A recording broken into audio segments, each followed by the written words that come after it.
really what held the film together, and if you hadn't had that, it would have just been a series of wild scenes. And this sums up my take on Johnny Depp's performance perfectly. According to Gilliam, the director, Hunter S. Thompson, while watching this movie, watching his life acted out before him, was watching the premiere, he was having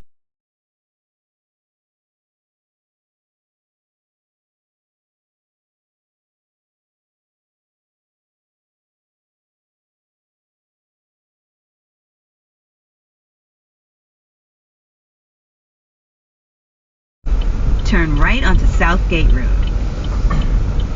At the light, use the left lane to merge onto I-70 East toward Wheeling. Which way? We'll do a U-turn. Not a U-turn, but you know.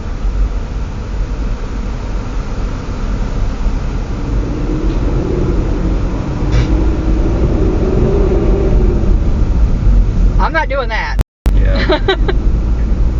Proceed to Waste my shit. I'm way too high off like somebody lace my shit. Hors d'oeuvres with the